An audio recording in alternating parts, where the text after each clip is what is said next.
In this challenge I'm going to be making a full techno track using only one plugin, which is VCV Rack. So VCV Rack, if you're not familiar with it, is a virtual modular synthesizer, basically an emulation of a Eurorack synthesizer. This is going to be a little bit different than previous challenges. In previous challenges I would use one synth and put it on multiple MIDI tracks. For this challenge I'm going to be using only one MIDI track with one instantiation of the plugin, and basically everything is going to be happening inside VCV Rack. All the sound creation, all the sequencing, and at the end when I have enough sounds and sequences ready, I'm going to be recording an arrangement in real time. So I'm going to be using this little MIDI controller to control some parameters in the plugin, and that way build an arrangement and record it onto a stereo track. So I'm very excited to get into this. Let's just get going here. I have Ableton Live opened up and with one MIDI track with VCV Rack on it. So this is the plugins interface, basically filling the whole screen. We're going to be needing a lot of real estate because this is going to be one huge synth patch that I'm going to build. So right off the bat what you get is the MIDI to CV module and the audio module. This basically takes the MIDI from the DAW and turns it into control voltages that we can use to control all the modules that we're going to use, and the audio takes the audio signal from the modules and brings it back to the DAW. Let's get started here, and first gonna get a sequencer. So if you type in the browser here you can find different modules. Sequencer, I like this one, Sequel 8. What I'm going to do is I'm going to use this clock divided by n output to feed the clock into the sequencer. Now if I right click the MIDI to CV module here, I can choose the divider. It's set to 16th notes, and that is going to send 16th notes from the DAW into the sequencer. If I press play here. Now what you can see if I press stop is it stops at a certain step, and then when I press play it starts again from that step. Now what we can do here is use the start output from the MIDI to CV module and plug it into reset here. Now every time I press play the sequencer is reset and it will start on the first step. Okay, so we have a sequencer. I'm also going to introduce a mixer. I'm just going to type mix here, and I like this one here, a 6-channel mixer. This is going to receive all the sounds and send them to the DAW through the audio output. I'll just connect the outputs of the mixer straight into the audio output here, and all the instruments that I create are going to be fed into this mixer. Now let's get started with a kick drum. VCV Rack has several kick drum modules available, but I don't really like the sound of those that much. So what I'm going to do is I'm going to create my own by using an oscillator, a VCO. I'm going to use 2 envelopes. So just type in env here and we get standard ADSR. Now I can duplicate that with Ctrl D on the Mac, and I'm going to get an amplifier, so an amp. Also the basic one from VCV Rack is going to do just fine, and that's going to be the kick drum voice. So what I will do now is take a sequence from Sequel 8, just press these buttons here, and we get basically quarter notes in this 8-step sequencer, and the gate output, we put that into the gate inputs of the envelopes. So the sequencer is going to be triggering both the envelopes as you can see here, and I'll just start by lowering the attack times to 0. Next up, the sine wave output of the oscillator is going to go into the amp, and the amp is going to go into the mixer, and now we hear a sine wave. Now I'm just going to mute this here in the mixer because this is going to be a very annoying drone. We need to control the sine wave, of course, to create the kick drum sound. So this envelope here, the envelope out, is going to control the amplifier, and now if I unmute you don't hear anything, and when I press play it's actually generating quarter notes here. Okay, so this sound is of course too high for kick drum, so I'm going to lower the frequency on the VCO here.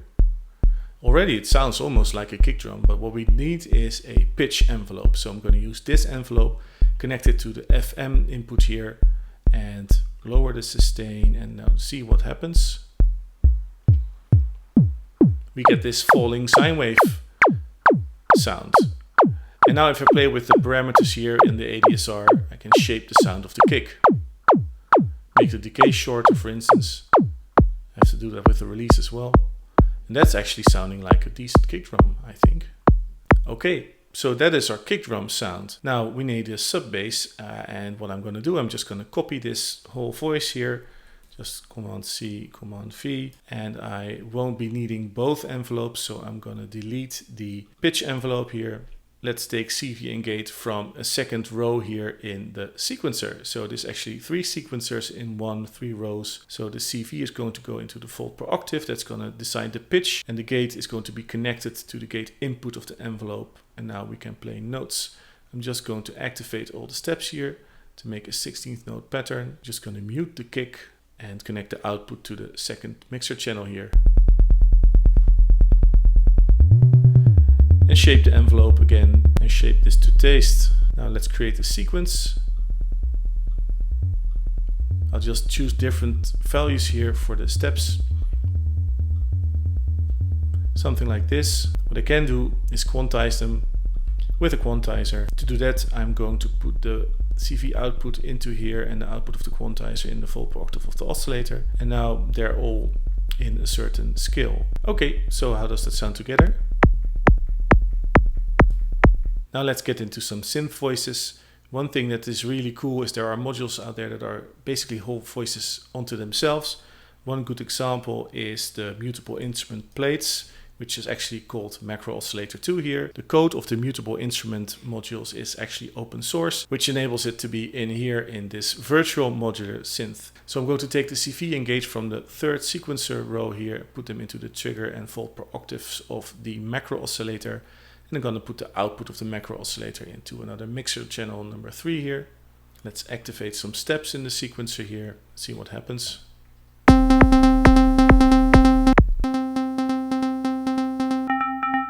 This is actually a digital oscillator with all these models of different sounds, chords even, noisy things.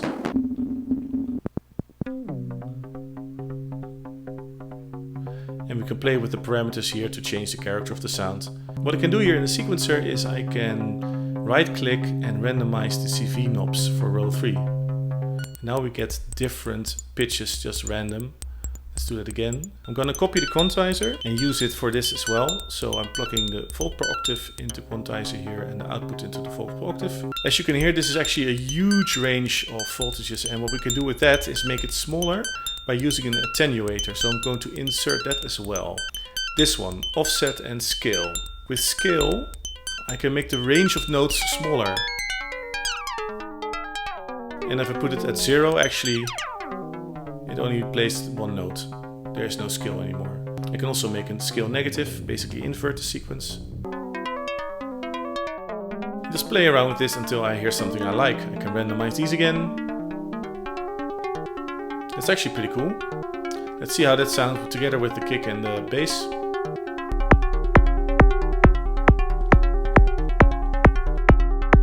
So let's do some things here. This is called an oscillator, but as you can hear, it plays separate notes, which is really useful. So it basically has a built-in amplifier. Yeah, this one here. This is basically decay time. Let's introduce an LFO. So I'm just going to type LFO and get the basic LFO here from VCV Rack again. And let's say I put a triangle wave into this parameter here. So with this little dial, I can now control how much this parameter here is modulated by the LFO. We're really getting into the modular stuff now and how it's supposed to be used. So listen what happens.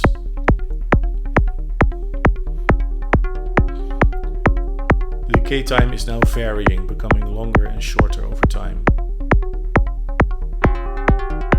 So this adds some variation. Now let's copy this LFO and modulate something else. So I can put the same triangle wave and maybe we do the harmonics.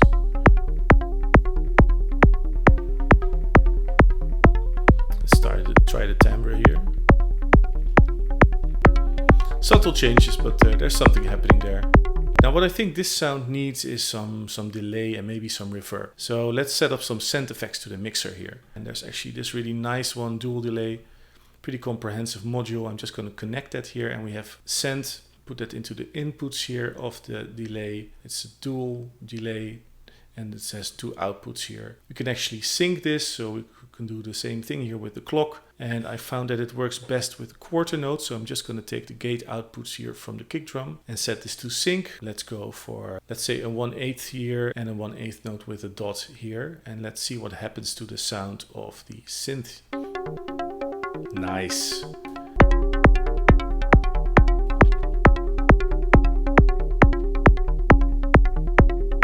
Okay, so on to the next part. I want to create something drone-like, and for this I am going to go for some more mutable instrument stuff here. Again, I'm going to use the plats or the macro oscillator, and I'm going to use the clouds, and it's called something else here, but if I search clouds, it'll find it here. Texture synthesizer, and I'm going to connect the output here to the input, and the output here to the mixer. Immediately we get a sound. Let's choose a nice texture here. I'll dial that back a little bit because it's quite loud. Maybe this noisy thing here. Let's play with that a little bit.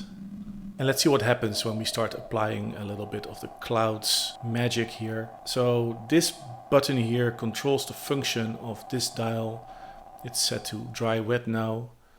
If I set it completely to wet, we hear nothing, but look here, we can change this into feedback, and then we do the density here, we up that.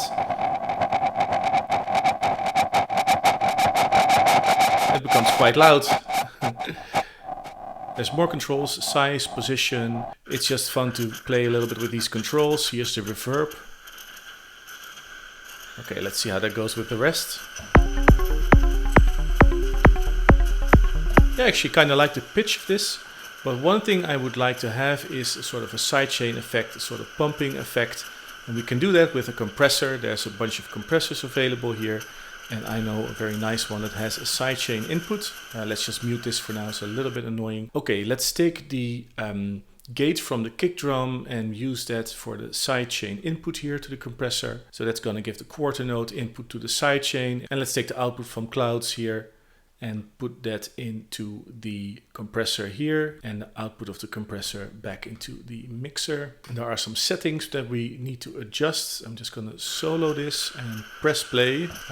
Lower the threshold quite a bit. Now we see that actually some gain reduction is happening. We need a very high ratio, and more or less immediately we have our pumping. Now of course we can adjust this to taste. Let's see what this sounds like in context of the rest.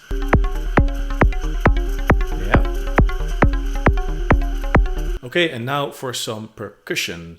So let's start with some basic stuff, some hi-hats and things. And what I'll probably do is use another mixer and create a submix basically, and then feed that into here, into the last two channels for some stereo percussion stuff. Okay, so what do we have? We can try a hi-hat module here. There's a few of them that I've downloaded, maybe the closed and the open hi-hat.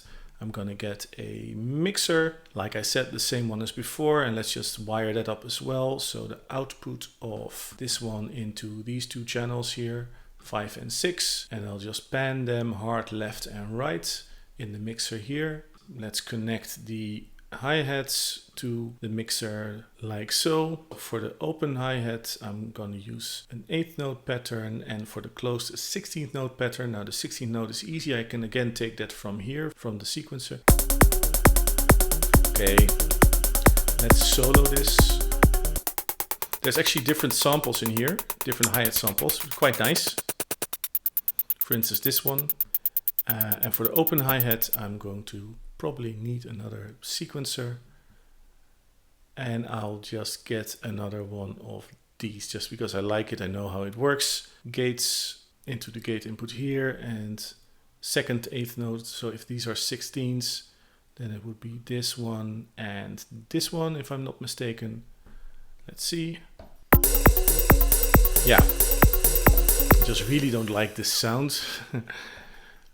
But we can select a different one. Let's go for this one.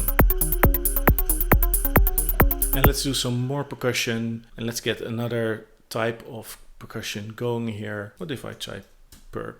We get lots of different modules here, and this interesting FM percussion synth. I'm going to connect it up here, get some triggers from the sequencer here on a different row. I'm just going to put in a few notes to just make a pattern, and let's see what that sounds like. Interesting. The way I understand it, there are two oscillators, two operators here. Release times, A and B. Feedback. Let's add some voltage control of the pitch here. So I will use the CV output here and put it into C start frequency. And let's just randomize the note values here, randomize the knobs for row 2.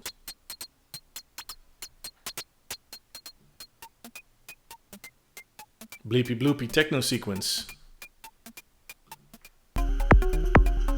Kind of works with the rest here.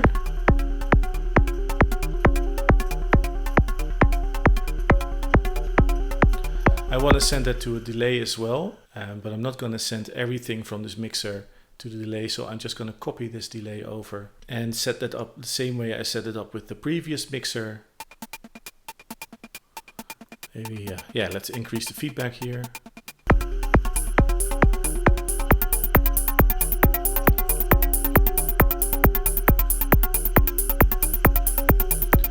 What else? Let's add one more sound. Let's go for a tom sound. Let's just use this one. Again, I'm going to give it a 16th note pattern, but I think I'm going to do something with the pitch. Gate into the trig here and CV. Tune, yeah, tune. Randomize the CV, row 3, and connect it here to the 4th input. Very loud. And let's play around a little bit with the sound.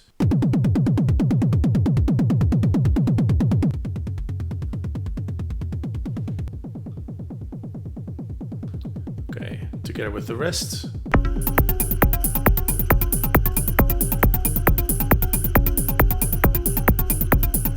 Okay, so I'm thinking we have enough sounds going here. One more thing that I will do is I am going to add a high pass filter for basically the whole mix, and that will allow me to create some breaks here to get the high pass break, the DJ effect. So I'm just going to create a filter. I need a stereo filter, this one, the stairway. Okay, and I'm just going to connect it up. I'm going to just put the whole mix through this filter. I select a high pass filter, let's do a tuple, and instantly we have the high pass here.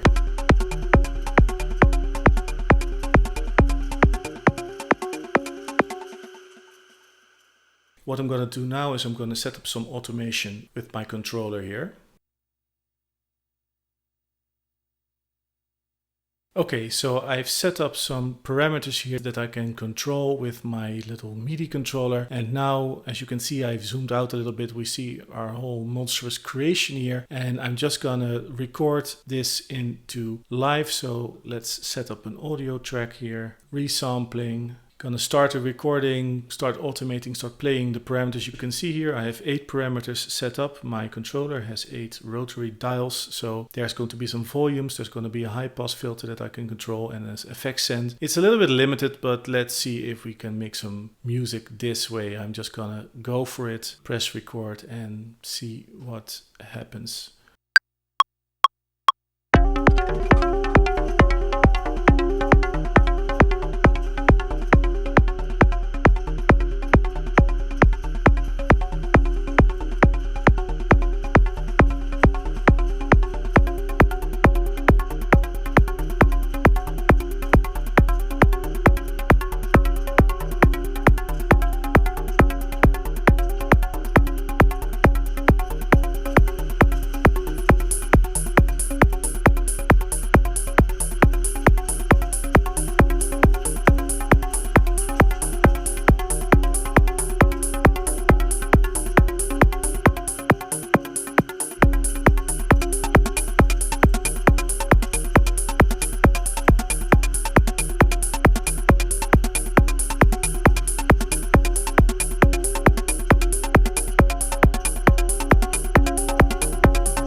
So there you have it. This is a more or less full-length techno track, a quick arrangement, all generated within VCV Rack 2. This was a really fun exercise, really fun to do. I hope you enjoyed it too. In any case, if you did like this, please like the video and subscribe to my channel. That really helps. Thank you so much for watching, and I will see you on the next one. Bye bye.